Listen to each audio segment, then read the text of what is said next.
And also, we've got Gab Marcotti here to look ahead to the top of the table clash in Italy. Juventus against Inter Milan. Taylor Twellman here later to preview the start of the new MLS season. We will start, though, the CONCACAF Champions League. What a game last night. Let those type of games slip away from you. I understand that you're in sort of this preseason mode. I understand that you get around the 60th minute and the tank is going on empty, but you have a 2-goal lead away from home. And then you go home and you have another 2-goal lead and you allow the team to come back. A team that had an alternate squad that was missing 5 of its starters. No matter how you paint it, this is an extreme failure for the Seattle Sounders in Major League Soccer. We're talking about the defending MLS Cup champions. And I understand Gustav Svensson, I understand Nicol, 2 of your most important players weren't there on the night. But, man, this is such a chance missed, not only for the Seattle Sounders, but for this league. You would have talked about every single Major League Soccer team going on to the next level, increasing your chances of finally lifting that trophy. Seattle, for me, was one of the teams that had it in them to make a run. This is just a huge gut blow. Who did you pick for MLS Cup this year? I picked Seattle Sounders. And are you sticking with that after that? Absolutely, even more now. They don't have to worry about. No, I don't need more of an explanation. That's all right. Thank you very much, Hercules Gomez, of course, for a lot more on the start of the new MLS season. Go over to the website. You can see all of Herc's predictions in all of their wonderful glory. Meanwhile, it's the second Clasico of the season in La Liga, and what a time for it to come around. Just 2 points separate Real Madrid and Barcelona. What a match it's going to be at the Santiago Bernabeu. Not ideal preparation, though, of course, for Real Madrid going into the game, coming off the back of that defeat against Manchester City at home. Panic at the White House is the front page of Sport. I want to welcome in Sid Lowe to the show. Sid, how much does that headline ring true to actually how Real Madrid are feeling going into this game? Well, look, Sport is a pro-Barcelona sports daily. The other big pro-Barcelona sports daily is El Mundo Deportivo, who today went with almost exactly the same headline. They went with white panic. And, of course, in part, this is wishful thinking from their point of view. But it's also about the response to the defeat against Manchester City, the fact that Real Madrid have dropped 5 points over the last 2 weeks in La Liga, and that sense that there is tension building. Not least, of course, because people remember what happened last year when Barcelona went to Real Madrid and beat them twice, knocked them out of the Copa del Rey, knocked them out of the league title race, and they were beaten by Ajax. All of that in the space of 8 days. And so there is this sense that, hang on, it's happening again. Zidane said last week, after the game against Levante, next week our entire season is at stake. Of course, that meant 2 games, City and Barcelona. They've already lost the City one, and now comes Barcelona. And it's that City defeat, I think, that has shifted the, if you like, the emotional balance going into this game. Where has the finger of blame been pointed, Sid, after that defeat, and how is that going to change things going into the weekend?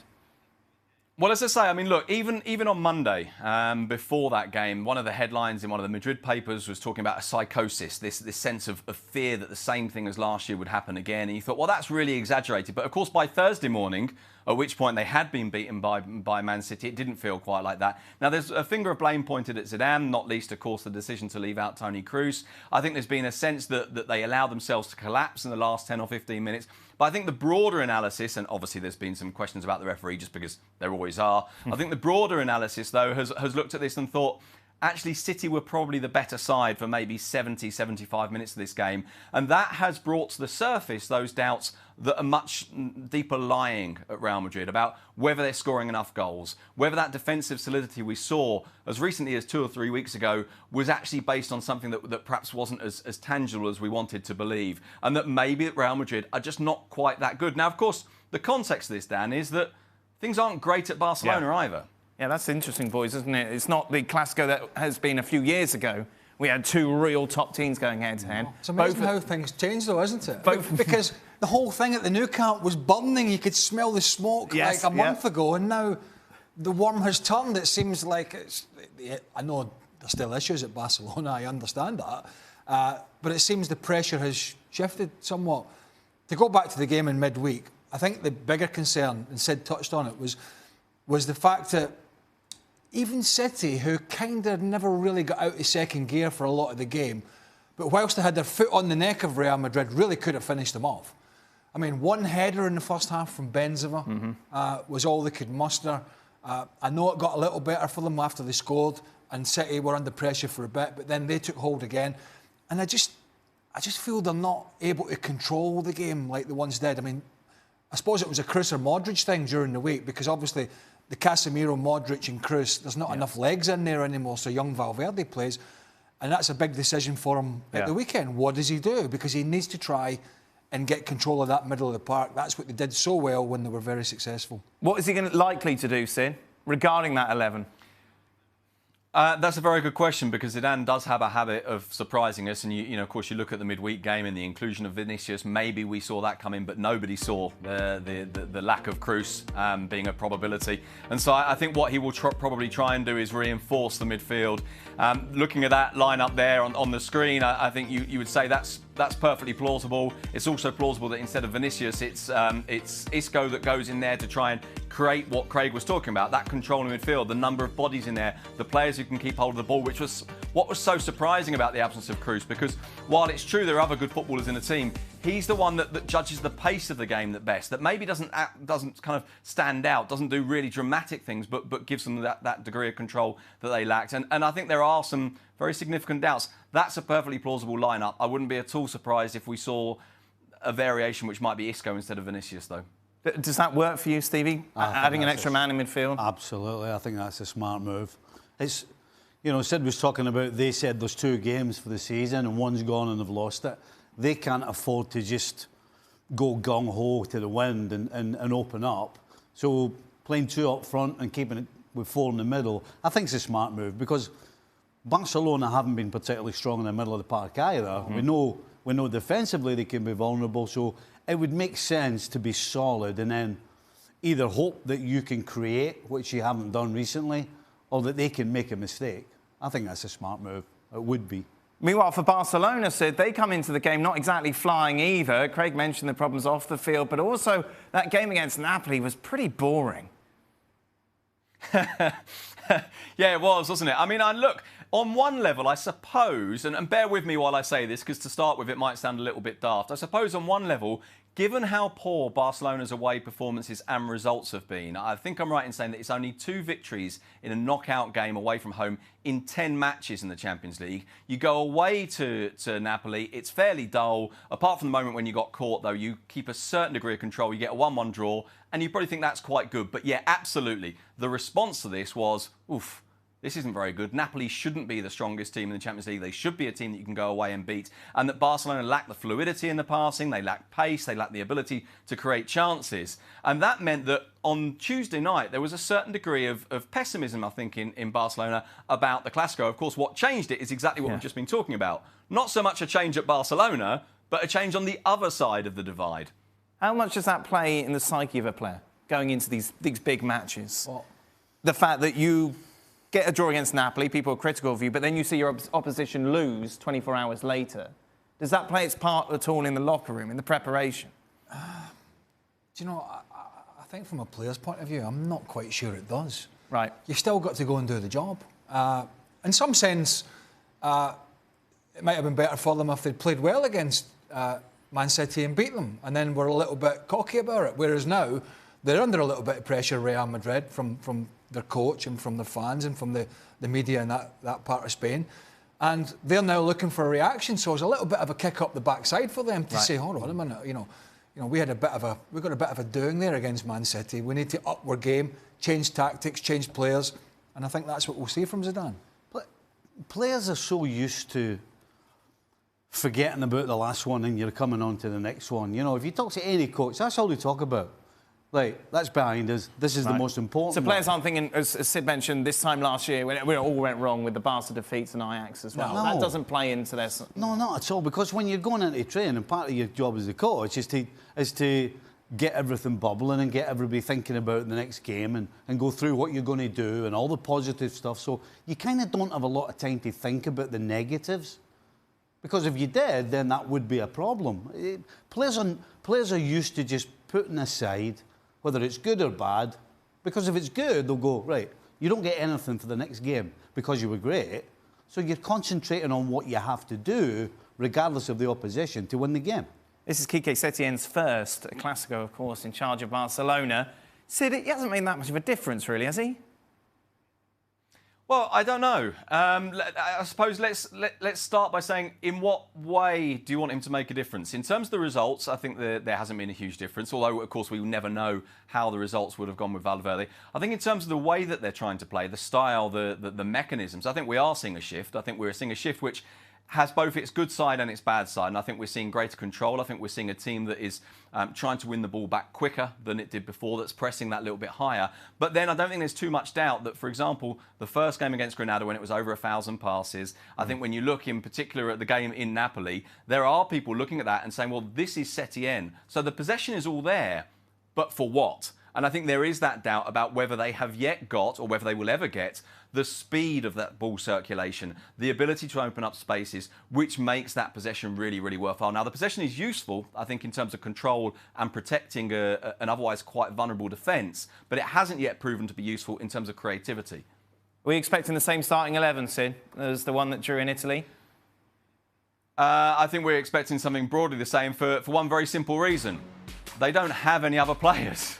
I mean, they genuinely, they really don't have players. Barcelona, I think it's 15 first-team players available for this game. You look at that team sheet there, we have the doubt about Piqué. He did train today, so he may well start, in which case it'll be him with Umtiti or Longley rather than those two together.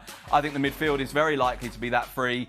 There is a slight doubt about whether or not he plays Braithwaite up front or Ansu Fati in that Arturo Vidal role, but I think that, a bit like Zidane, he may well be conscious of trying to have as many bodies as he possibly can in the middle of midfield.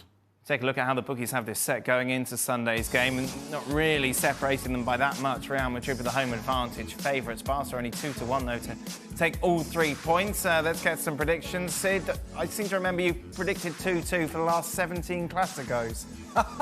That is exactly right, and that is how I intend to proceed always. By the way, I can give you some stats though that are quite interesting in this game. We'll be the judge of that.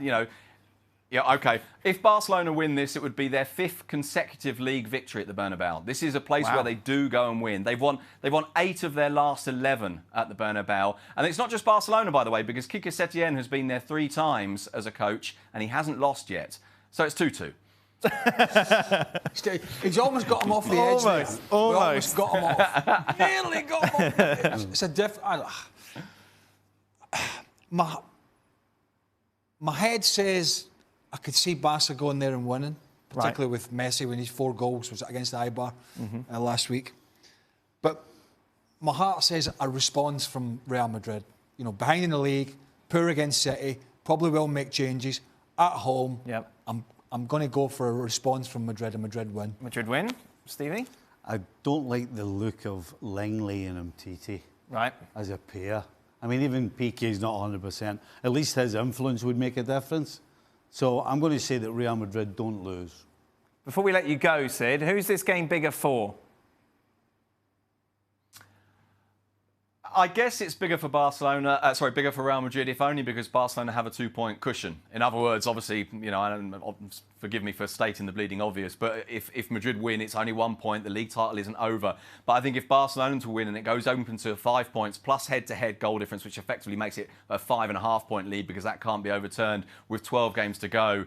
I think Real Madrid, to take you back to that discourse we were talking about at the start, we're playing for our entire season. It's 2 games that we cannot afford to lose. They've already lost one of them. So I think in that sense, it's probably bigger for Madrid in terms of the obligation to go and win. Thank you very much, Sid. If you've ever wondered what it's like to referee in a Clasico, Sid went down and chatted to someone who's done exactly that. Be sure to check out his article over on the website. How big could this game prove to be with the 3 points? Let's welcome Gab Marcotti into the show, shall we, Gab? Unfortunately, the big storyline leading up to this match is the fact that no one will be able to watch it in the stadium. That's right. What you're going to see is an empty stadium, maybe right around 400 or 500 people between members of the media, team officials, stadium employees, and so on. But we're not going to get the kind of raucous atmosphere that you would expect from a game like this at the Juventus Stadium. And how much is that going to affect the spectacle that we see on the pitch, Gab? It's a good question. I mean, I watched Inter play Ludogorets last night. That was behind closed doors at the San Siro. It's an entirely different experience because you can you can actually hear the players shouting to each other on the pitch. You can hear the coaches egging them on. Obviously, it does take away from the spectacle, but in the end, it is about the players on the pitch, and I think we're going to have a cracking game the way these two teams are going. Let's hope so. Let's talk about Juventus showing their possible starting 11. How do you expect them to set up, Gab? So, as you can see in this lineup, this is sort of the version which I think is the most rational version. It's been suggested that they'll go back to the 4-3-1-2 with Ramsey in the hole and Cuadrado at right back, Dybala and Cristiano up front.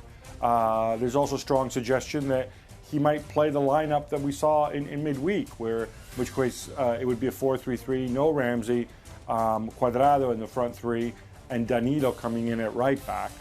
Why you would do that, I'm not so sure. Maybe he feels there's better matchups. I think in a game like this, you'd be better off trying to get your best 11 players into the lineup. How much pressure is on Sarri going into this game, considering what happened in France midweek, Gab? I think there's a fair amount of pressure. Some people going so far as to say it's, he's got 3 games to sort this out. He's top of the league. And I think, and it's his first season, and I think the way Juventus think, they're not going to go and fire somebody in mid-season just for the heck of it. What I do think, though, is that this team has to show forward progress. You can probably count on one hand the number of times that they've played really well this season, the number of times that we've seen what Sarri was supposed to bring. One of them, funnily enough, in when they played Inter last time around, of course. But that's not going to do you any good. I think this might actually be a situation where Juventus could win the title, and if they go out early in the Champions League, and if they don't show any signs of progressing as a team, not just in terms of results, and Juve think that they can get their man, they can get somebody better in, then he might go. But I'd be shocked if there was a change in mid-season. Meanwhile, Gab, for the visitors, any place in the starting 11 do you expect for Christian Eriksen? That's one of the big questions. Personally, I don't see how you can leave him out. But his intention seems to be he's unsure whether to play Vecino, who obviously more of a defensive midfielder, or Christian Eriksen. There's a doubt as well at the back, Godin or Bastoni. I think in the end, I would lean towards Bastoni, but who knows what he's going to do. And then, of course, the other big question mark is the goalkeeper. Handanovic, of course, had that broken finger. It's taking forever for this to heal. Indication is that he might be ready. If not, it's going to be Daniele Padelli again, who, he's got lovely blue eyes, but he's not a particularly good goalkeeper, or a goalkeeper who's going through a particularly good spell, as we've seen in the last couple of games. For you boys, what's the most intriguing element about this match? Well, a couple of things. One, if we know Inter play a back three, and Gab's talked about possible Juventus formations, but if you want to really push them back, then you play 3 up. You play 2 wide and Ronaldo through the middle, and you peg the wing backs back, then you can dominate the game. The other side of the coin is Chiellini's match fitness, match sharpness. We know he's been out for a while, going up against the speed and physicality of Lautaro Martinez and Romelu Lukaku. If he plays, is he ready for that physical battle with the injury woes that he's had? It's hard not to think, because there's nobody there, who's this going to affect more? And you have to think that it's going to affect Juventus more, because part of the advantage of being home is you've got 50,000 people screaming you on. That isn't going to be there. I think this is going to affect Juventus way more than Inter Milan. Let's take a look at how the bookies have things set then. As Stevie said, of course, Juventus home, but with no home support. 5-4 they are favourites, Inter 12-5. Craig, what's your pick for this? Draw. Yeah. Seems a natural thing to say, isn't it? It's weird. Yeah, I just think, Inter on the road, even at home, we know what they do. They sit in quite a lot, even more so away from home. I think Inter can get goals in the game, particularly with the front 2 that I mentioned, but I'm going to sit in the fence. I'm going to say draw. It's got to be a draw. Juventus don't have to go for it, and I don't think Inter Milan are going to go there and try and go for it. Right. It's got draw written all over it. Gab? I think a lot's going to depend on, of course, Lazio playing earlier. They could actually move ahead of Juventus. I think that's something that could spark Juve a little bit, because obviously they don't want to fall into second place. I think Stevie made a great point about the crowd. Where Juve have played better this season, it's actually the crowd that has given them that sense of urgency. And if you remember Sarri complaining that they play too slow, my concern is that they might play slow again against Inter, and that Inter might nick something, either through an individual or a set piece. And for that reason, I'm going to go out on a limb and suggest that Inter can take this. Wow. Well, for more on this game, be sure to download the latest edition of the Serie Awesome podcast, which is available now. MLS is back with a bang this weekend. What a doubleheader we have for you on Sunday. It all starts with defending champions Seattle Sounders playing host to Chicago Fire, immediately followed by LAFC taking on New Boys Inter Miami. Coverage starts at 3 p.m. Eastern on ESPN. In LA right now for us, who'll be calling that big game, Taylor Twellman. Taylor, of course, for LAFC, it's interesting, isn't it? They have risen so quickly in this league. However, when it's come to the playoffs, they failed. Last 2 seasons, of course, losing at home. Is it fair to say that as bookies' favourites, they're the team under the most pressure going into the start of the season? It's a good point, Dan, especially if you throw on top of that them losing at home to the Portland Timbers in the U.S. Open Cup. So the way you're phrasing the question, I think it also depends on how you look at pressure, doesn't it? Because I'd say on one hand, FC Cincinnati has some real pressure on them with what happened with their coach and all that. But when you look at Bob Bradley and LAFC and the way this team is built and the season that they had last year led by Carlos Vela, absolutely, with how you've raised that question and who has the most pressure, and also in large part, Dan, because I don't think this group of players is going to be around that much longer. You got Otto West and Diego Rossi on the radar of many clubs in Liga MX, but also in Europe. So I think absolutely the way you have that question framed, I think LAFC has a ton of pressure on them to leave with an MLS Cup. I understand Supporter Shield. I get it. But all those players in the locker room also know that MLS Cup is the one that everyone talks about, and that includes Bob Bradley as well. Taylor, you were at the game last night. How cool was it? Unbelievable. It's crazy to think, Dan, that that's a Champions League game, and Lyon's coming to town, and you've got 17,000, 18,000. And I felt going to the game that the majority of the fans were going to be Lyon fans. It wasn't. It was all LAFC. That was equally impressive to me as it was the performance from Bob Bradley and his team. Meanwhile, let's focus on the opponents on Sunday. Of course, Inter Miami, first season for them. What are the expectations around David Beckham's side? Well, it's interesting, Dan, because you just said it. When you've got an owner like David Beckham, there's the glitz and the glam on top of that from Miami.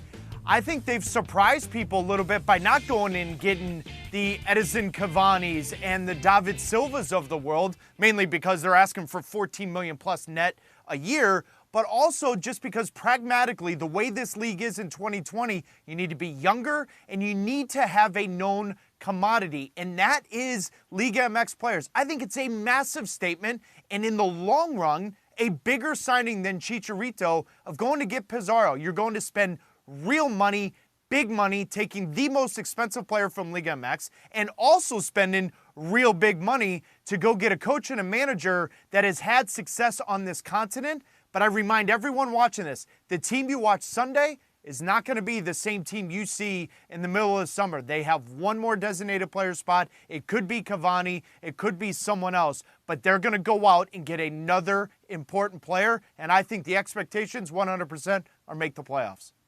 Meanwhile, it's nothing like pre-season power rankings to get people angry. By the way, this was made before last night, before Seattle Sounders out, of course. Seattle first, LAFC second, Atlanta third, Toronto and NYCFC make up the top 5. Taylor, away from those 5, who could be a surprise this season?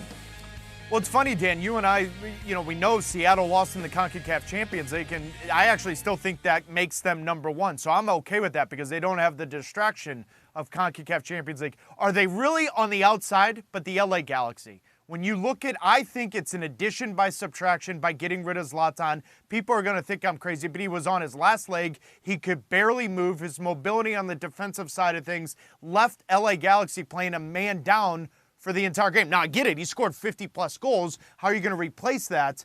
but they've got a little bit better roster than last year. I think if you get 18, 19, 20 goals from Chicharito, and then you throw on Christian Pavón his second season, because of the 5 you gave me, LA Galaxy are never on the outside, but of those 5 they are, I think they'd be a team to watch. And also my New England Revolution. Got to get that in there. Of course, yeah. Appease Stevie somewhat. It's about Taylor, me. yeah, Taylor. Well, speaking about you, it's your birthday tomorrow, Taylor, and you will be 10 years old. That is factually correct, yes? Yeah, I'll be 10 years old, Dan. There's been 10 times in my lifetime that leap years come around, and I think it's kind of fitting, as you know me well enough, that 10 years old kind of fits the entire whatever I got going here. Yeah, John Champion will be babysitter once again, of course, for the season alongside you. Enjoy the campaign, enjoy your birthday, Taylor. Thank you as always for joining us.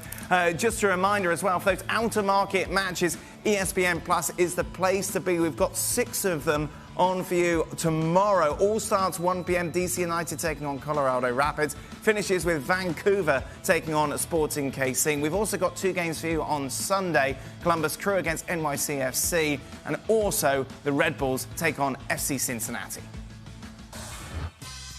Now, in addition to all those MLS games, Sunday's bonkers even more so. Carabao Cup Football Countdown Live starts at 10:30. Alexis Nunes and Stuart Robson live from Wembley. Be sure to check that out on social media. Then 11 o'clock, we'll be here in studio counting down to the kickoff, which is at 11:30 between Aston Villa and Manchester City. We'll be here post-game as well, leading you into Juventus against Inter Milan. That is at 2:30, and then we'll be here for all the post-game reaction, as well as bringing you ESPN FC around about everything from an extraordinarily busy day, including talk of the Clasico as well. You can join us at 4:45 Eastern. Stevie and Craig, Shaka as well, resident tipsters on the Daily Wager. Be sure to check that out when you get the chance. As they're here, we may as well take advantage of you boys. Quick fire through some of the games this weekend. Carabao Cup final, Aston Villa against Manchester City at Wembley. Bloomin' egg. Manchester City are 20-1 on, Aston Villa 10-1. Might have something to do with it beat them 6-1 in the league. Stevie's to go first on this, apparently. All right. Well, I was just giving you a little analysis. I mean, give me a reason to go for Aston Villa. I don't know, Stevie. Wigan in the FA Cup final. Yes. There's your only reason. There's your reason? And does lightning strike twice? I don't know. Well, if it doesn't, City wins. Good. Manchester City, hands down. Meanwhile, in the Premier League, let's take a look, shall we, first at Bournemouth against Chelsea. Chelsea odds on to take all 3 points. They're going to bounce back off that disappointment against Bayern. Stevie? Yeah, I'm going for Chelsea here. I think he'll probably start Giroud, and I think he'll probably score. So I'm going Chelsea. Chelsea to win it? Over Abraham. Giroud starts 2-0 Chelsea. Meanwhile, Watford taking on Liverpool. Liverpool, of course, looking to continue their unbeaten run. 5-12 on to get the win. Watford, meanwhile, 6-1. Again. Yeah. It's pretty hard to come up with a reason why Liverpool don't win, so I'm not going to come up with one. Watford will make it difficult at home, I think, for a little bit, but Liverpool come out narrow winners 2-1. They can continue that invincible run. Meanwhile, Spurs take on Wolves. Maybe slightly harder to call. Looking at it, Spurs favourites, of course, with home advantage. Just 1 point separate them in the table. It's going to be a really interesting tie, isn't it? Yeah, I'm going Wolves win. Tottenham have got results recently, and I've no idea how, because I haven't been playing any good football, but somehow they've been scraping points. But Wolves, I think they're perfect. They're good going forward, and Tottenham will let them come at them. I think that will be a mistake. I think Wolves are going to win this. But the Wolves, Tottenham haven't been impressive. There's no doubt about that. Not good to watch. Haven't really got on the front foot. But Wolves are coming off the back of their Europa League, and then have to travel again to London. So I've gone for a draw. Meanwhile, Everton taking on Manchester United. 3-2, Everton, United outsiders at 2-1. You take a look in the table, just 5 points separate them, yet one's in 5th, the other 11th. I'm going to draw here. Historically, United don't do well against Everton away. So I'm going to go with history, and I'm going to go with a draw. Yeah, I mean, they were a threat last week at Arsenal. Everton, particularly with Calvert-Lewin's pace. big and physical. They've certainly looked better under Ancelotti. United away from home again, and back of Europa League. I'm the same as Stevie. Going for a draw in this one. Manchester United, of course, in today's Europa League draw. Let's just take a look at that in all of its wonderful glory, shall we? What have you got? Wolves against Olympiacos. Olympiacos, of course, responsible for knocking out Arsenal. Inter Milan against Getafe. Sevilla taking on Roma. Rangers against Bayer Leverkusen. According to the bookies, Manchester United 9-2. That's interesting. Inter Milan at 4-1. Wolves 11-2. Sevilla 7-1. Who you got, boys, to win this? Wolves is a good bet, 11-2. Yeah, you're loving a bit of Wolves at the moment. It's just, you know what? If you're going to watch anybody, go and watch Wolves. They try and play, they try and create, and they try and score goals. And right now, they're doing all of those things. You just bought shares in Wolves. What's that? What's that? Don't buy shares in anyone at the moment. I've gone for Inter Milan. But... Really? What do you mean, really? Well, I just thought that they might be distracted with the old title race. Well, that was the caveat that I was just about to give you, that you stole. And Getafe knocked out Ajax. Oh, you kidding? I can't even do a sit-up. Never mind doing that. I'll sit in your back when you're doing it. Beautiful. What a moment for us all. Thank you very much then to Craig and Stevie and to everyone else who's been here today. Till next time, goodbye.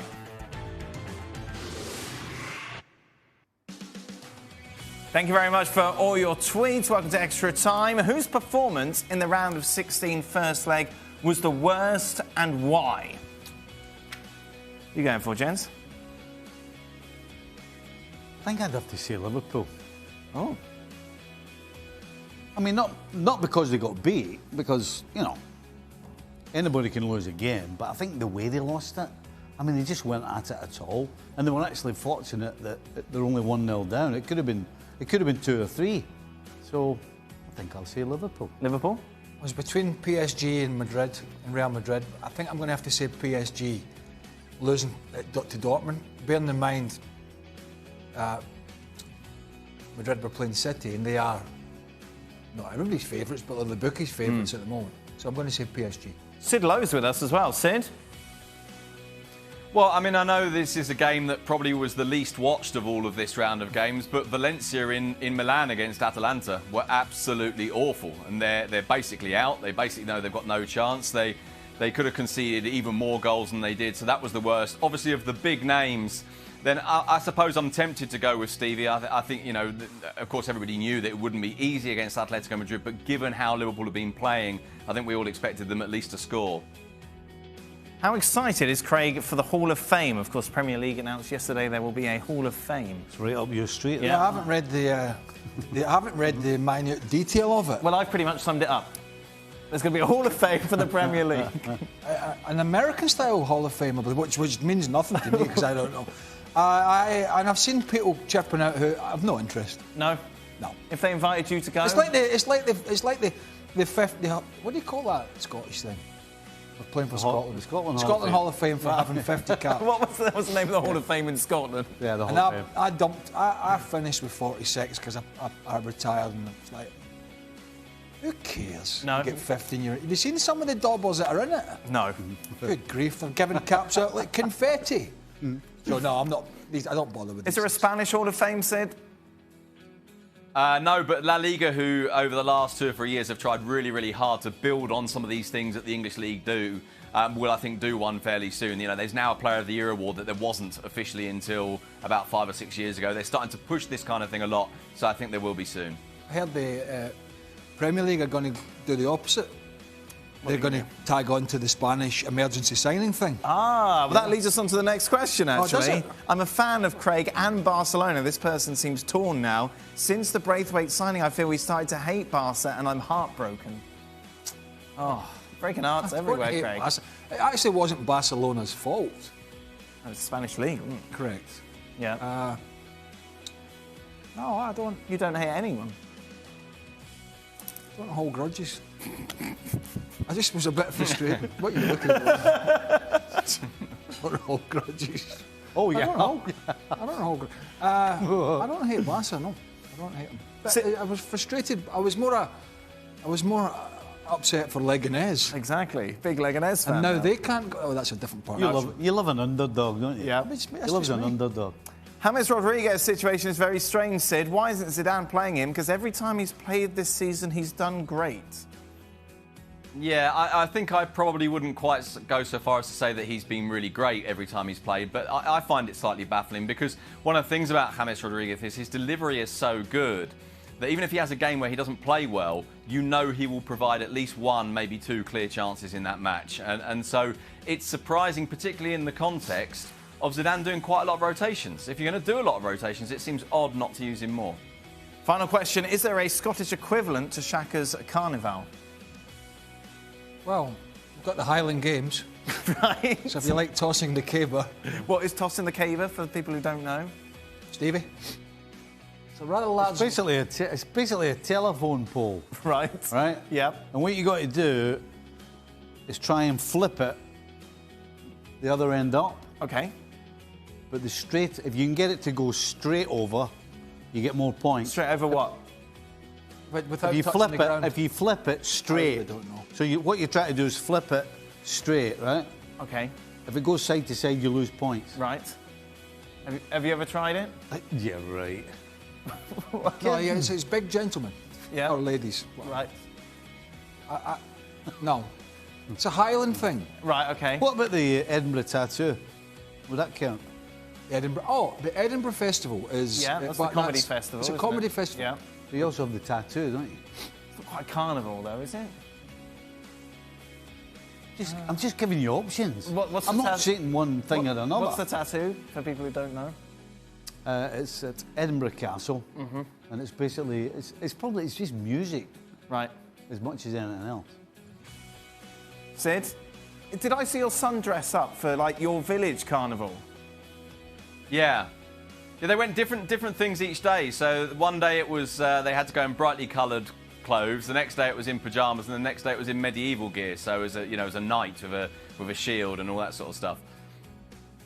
You know, when we're losing at, in the Highland Games, this is how bad it's got. Scotland were not qualifying for major tournaments as they are now, and the rugby team was getting beat, and I said, at least we've still got tossing the caber. Yep. To which point, somebody tweeted me and said, well, yeah, but that was won by an Englishman last year. Oh, it's all going wrong. So, or somebody, we can't even win with tossing the caber now. Would you call the one where they get it's like the big, the big kettle weights, Yeah. and they chuck them over the crossbar? What would they actually call that? Right. In Cornwall, we had welly wanging, where you had to get the welly and chuck it over the thing. See, that's just stupid. That's because in Cornwall you've got nothing better to do. That's after about 16 gallons of cider. Yeah. Oh, let's get some Wellington boots. Who can throw the wellies the furthest? Welly wanging. I promise you, it's a thing. Thank you very much. Thanks to Sid as well. We got a brilliant